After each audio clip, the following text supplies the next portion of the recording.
By the mid-1970s, Juventus had established themselves as a powerhouse in Italian football. And over a 10-year period under Giovanni Trapattoni, this was a status emphatically reinforced. It was a decade that brought 2 Italian Cups and 6 league titles, and saw some undeniably great players deliver every European trophy.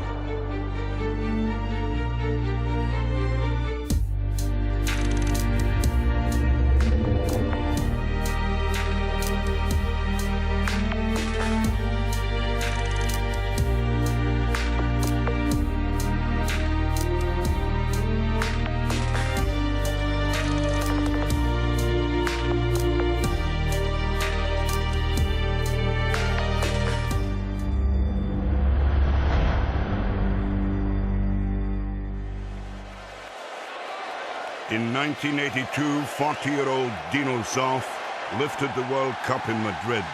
Italy had won football's biggest prize for the 3rd time.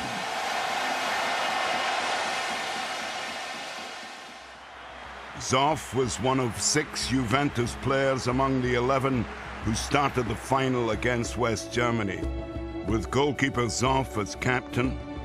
Gaetano Sciarrea played sweeper behind a 4-man defense that included Claudio Gentile and Antonio Cabrini. Marco Tardelli was in midfield and Paolo Rossi led the attack. The spine of the team was from Juventus. I think in a national team you always need a spine that helps you win trophies and play good football. And our manager to win over favourites Brazil helped him finish as the tournament's leading scorer with 6 goals. And it's hard to forget Marco Tardelli's celebration after scoring against West Germany in the final. Of course, it made us proud and extremely satisfied. We contributed massively to the national team, and it allowed us to say, look, with our players, we've won the World Cup. That was immensely satisfying for the Juventus colours. Based in northern Italy in the city of Turin, the Juventus club has been controlled since 1923 by the Agnelli family, main shareholders of the car manufacturers Fiat. Gianni Agnelli, grandson of Fiat founder Giovanni Agnelli, shaped the modern Juventus as an owner with a fan's enthusiasm. The most important person at Juventus was Agnelli. He was the owner, and he was the one who put his stamp on the team in terms of behavior, in terms of class, everything really. In 1971, Agnelli appointed Giampiero Boniperti as club president. It was a shrewd move. Boniperti was revered as a player, having scored 178 goals in more than 400 appearances for Juventus, and his drive and vision would go on to transform the club.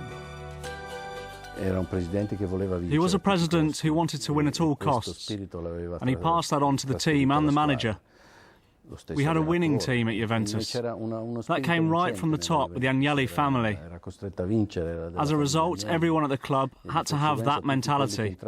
If you didn't adopt that mentality after a year or two, then you were on your way. Boniperti was someone who played football. He was a great player, and he was aware of the problems that arise in the game and with individual players. In Italy, he was virtually the most important man involved in the game. But still, Juventus hadn't been capable of winning a trophy when they were playing abroad. Juventus reached the European Cup final for the first time in 1973, but they failed to prevent Dutch giants Ajax from winning the trophy for the 3rd year in a row. We were unlucky because we had to face the mighty Ajax, and we lost in the final.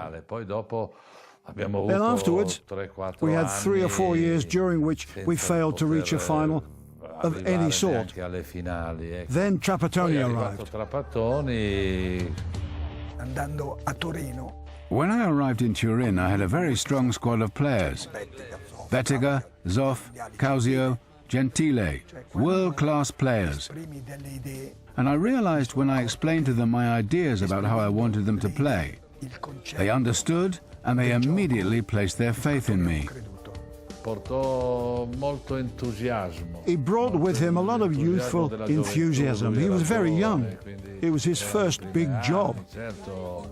The Juventus institution with Boniperti was very important.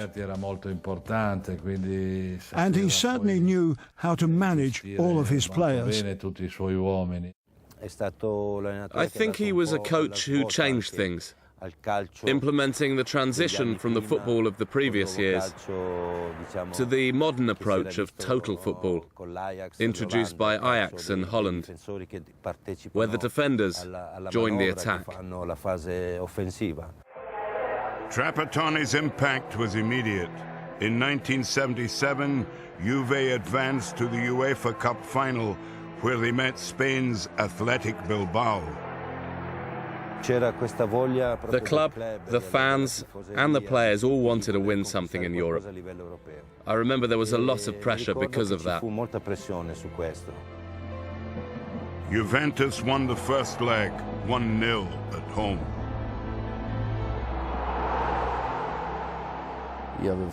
I'd managed to score in the first leg. It was a wonderful goal, a great memory, where it felt like the entire stadium collapsed in on me. Those things remain with you for your entire life. The second leg took place in the intimidating atmosphere of Bilbao's San Mamés Stadium. Juventus, though, started brightly. After 7 minutes, I scored with a header. At that moment, we thought that we would have an easy time of it. Well, it turned into a nightmare because we suffered tremendously during that match. Our first European trophy seemed to be heading our way. And you'd think going in front would make things easier for us. On the contrary, it made it even harder.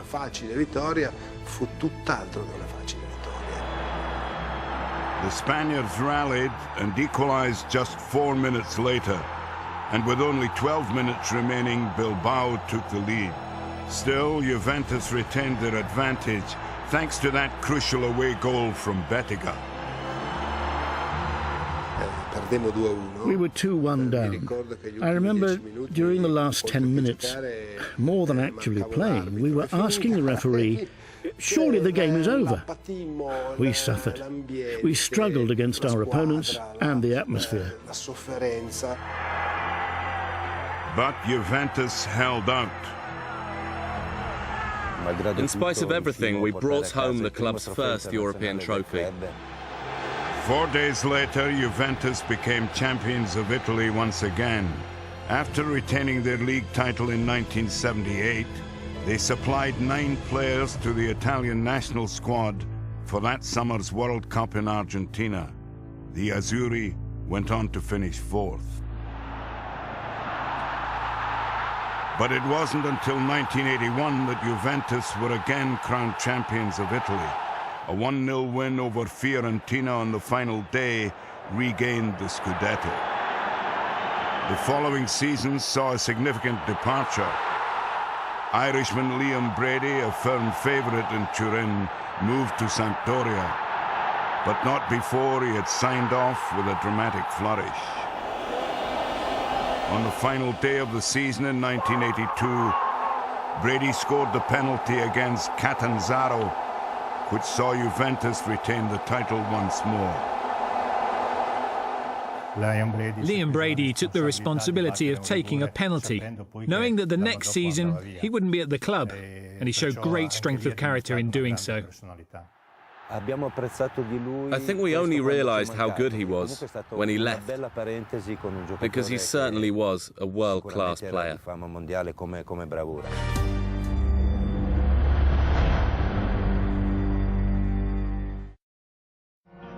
Just weeks after the Serie A title was decided, 6 of Brady's former teammates traveled to Spain for the 1982 World Cup. When you have a national team which has so many players from one club, that's significant. You're aware that it gives the team a certain desire from that club. You feel obliged to perform. I think that's something very important for a team to have. Initially, Italy struggled in Spain, but as the tournament progressed, confidence grew. They went all the way to the final.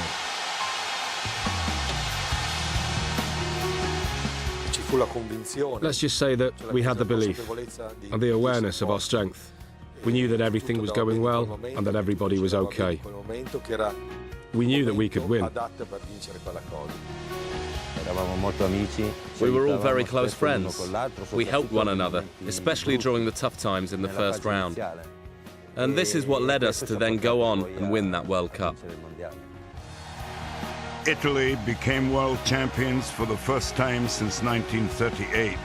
Dino Zoff, as captain, lifted the famous trophy after they defeated West Germany 3-1 in the final. The country was indebted to Juventus. The fact that Juventus provided so many players for the national side, 6 players, and at the previous World Cup in Argentina there were even more, that makes you proud, of course. While club success led to national glory, the 1982 World Cup in turn produced benefits for Juventus. Trapattoni signed 2 players who, in Spain, had been outstanding for their countries. Midfielder Michel Platini had captained an impressive French side at the tournament, and forward Zbigniew Boniek had scored a hat-trick for Poland against Belgium. This was a time in Italy when you could only have 3 foreign players per team. We had to make some sacrifices, Liam Brady for example, if we wanted to bring in Boniek. Poland and France finished 3rd and 4th at the World Cup, and they were the 2 key players for their countries. Platini and Boniek were known all around the world. Platini had Italian origins, and so he had a similar background to us. They were 2 very important reinforcements for the side.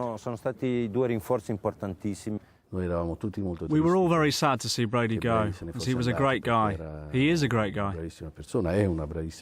But you can't moan when Platini is the replacement. He was a great player, as well as being very intelligent. Juventus had all those Italian World Cup winners. And in addition, Boniek and Platini. That was one of the best Juventus teams ever assembled in the club's history. Platini had a few problems adapting to the squad initially, but in time, he was fantastic. The arrival of Boniek and Platini made Trapattoni's starting 11 one of the most formidable ever seen at club level. This has always been the Italian approach to football. Sort the defence out first, then build from midfield through to the strikers. That back 4 played together for years, and we enjoyed a lot of success. A house is always built on good foundations, and the defence is very important. Marco Tardelli shone in midfield. Tardelli was an attacking player, and so were Boniek and Platini. Platini would score around 15 to 20 goals by the end of each season, so we were very attack-minded. I was the holding player, who gave the team balance and stopped us getting caught on the counter-attack. After Italy had won the World Cup, Juventus had an amazing squad, including Boniek and Platini. It's not like we felt we were the best in the world, but we knew we were good. We didn't think we were big shots or anything like that. On the contrary, the more you win, the more you need to be on hand to help others. We did everything in our power to help Platini and Boniek settle in. Of course, looking around the dressing room, we felt very strong. And that season, we showed we were exactly that by doing well in the European Cup. That season, Juve knocked out holders Aston Villa on the way to the European Cup final. The Bianconeri were firm favourites for the game in Athens, but the manager wasn't so sure. I'd watched Hamburg 3 times. I knew that even though we'd won 7 and drawn 1 en route to the final, I just felt that the type of game they played could easily cause us problems. That month before the final, we played so many friendlies and had so many training sessions. We just didn't go into the match with the right mentality to play it. In our minds, we sort of thought that we'd won it already. It wasn't a case of us underestimating our opponents, because we played well. The ball just wouldn't go in. There was a host of factors which conspired against us, and that's how it turned out. Magat's goal was incredible. It proved to be the winner, and a sad way for 2 Juventus legends to bow out. It was a massive disappointment. I would have preferred my career to have ended on a different note. If there's something that I reflect on in my own career, it's the fact that I would like to play that match again, because it was also the last time that I played for Juventus. The following season, we were without 2 great players in Zoff and Bettega, 2 of our main players, not just for Juventus, but for Italian football, and that was hard to digest. Without them, though, just under a month later, Juventus did win a trophy. The only trophy that we won was the Italian Cup against Verona, and that was very tough. Since we lost 2-0 at Verona, and we won 3-0 at home. So that was a big consolation. But to win it like we did, in the last minute of extra time, was great for the fans, the club, and for us. It was an achievement that earned a place in the following season's European Cup Winners' Cup. And after defeating Paris Saint-Germain, they met Manchester United in the semi-final. It was very important for the club, but also for the players. Juventus always enter competitions to win them.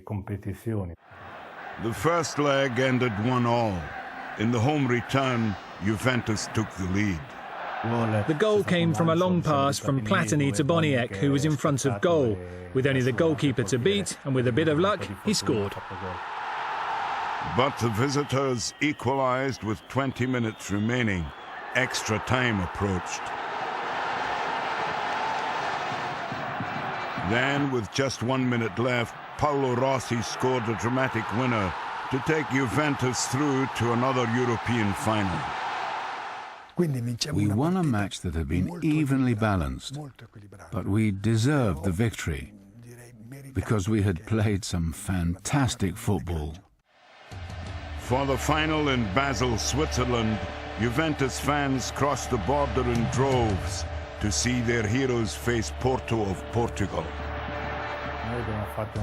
We played well, and we took the lead with a great goal from Vignola. We knew that Porto were a great team, with quality players, and that their main strength was keeping the ball. Although Porto equalised, Juventus were determined not to suffer European heartache again. Boniek scored what turned out to be the winner. Winning a European trophy is definitely different from winning your domestic title. You come up against the very best in Europe. Your hard work is rewarded, and so winning the Cup Winners' Cup was a great triumph. That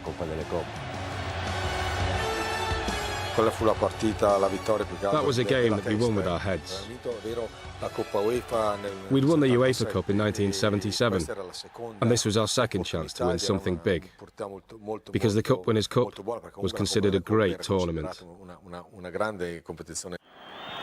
That season brought cause for a double celebration. Juventus also regained the Serie A crown they had lost to Roma in 1983. The trophy cabinet was bulging. The European Super Cup was won for the first time, as European champions Liverpool were beaten 2-0.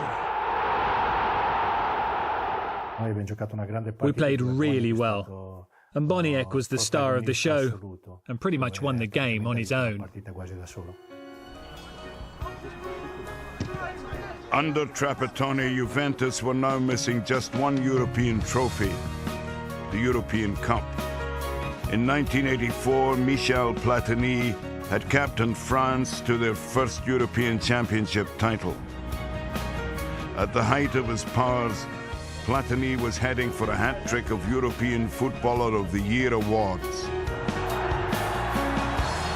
And he proved instrumental in Juve's semi-final victory over French champions Bordeaux, setting up 2 goals and scoring the other. Michel Platini was such a complete player because he was able to do everything. He got us organised, and he was a midfielder who scored so many goals. In the final against holders Liverpool, Platini's penalty sealed victory and the first European Cup for Juventus. When Platini scored the penalty, we celebrated as we normally would. We didn't know what had happened, and we just celebrated as usual, because we were closer to winning the trophy. What had happened was a tragedy on a huge scale.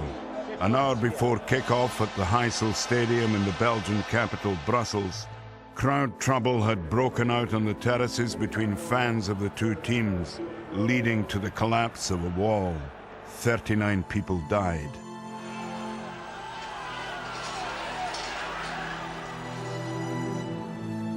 That cannot be considered a game because of what happened. There is no sense in winning a trophy when so many people have died.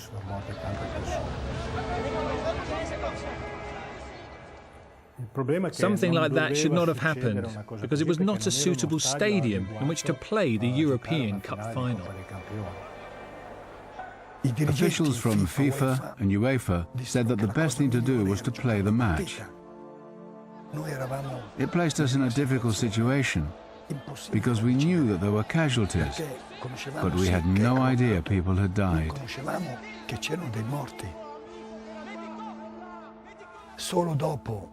We realized exactly what had happened only after we had won the match. This is an unfortunate event that will always be a stain on the history of Juventus Football Club. Despite the tragedy, Juventus were officially champions of Europe and so traveled to Japan for the Intercontinental Cup against Argentinos Juniors, the South American champions. The teams shared 4 goals in 90 minutes. When extra time proved goalless, penalties ensued. With Juventus leading 3-2, Platini took their 5th penalty. Juventus were club champions of the world. The greatest trophy we won was the Intercontinental Cup. To become world champion at club level has to be the highest recognition for a player. That triumph gave Juventus every possible major honor between 1977 and 1985, including all 3 main European trophies and 5 Serie A titles during a period when Serie A was considered the strongest league in the world.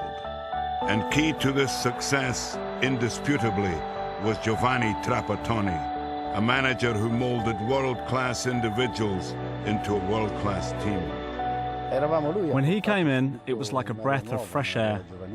He provided youthful enthusiasm and a new way of playing. Trapattoni developed a style of play that delivered success both domestically and internationally. We didn't think we were unbeatable. When you think you're invincible, that's when you end up losing. But there's no doubt we did feel like a very good team. He combined prime homegrown talent with inspired foreign signings and devised a winning formula. If you have excellent players like Platini and Boniek, entertainment is guaranteed. Underpinning all the conquests at home and abroad was a steely determination to be the best. At Juventus, finishing second is like coming last. At Juventus, you have to win. It was the Bianconeri mentality, the Juventus mentality. Wear this shirt and win.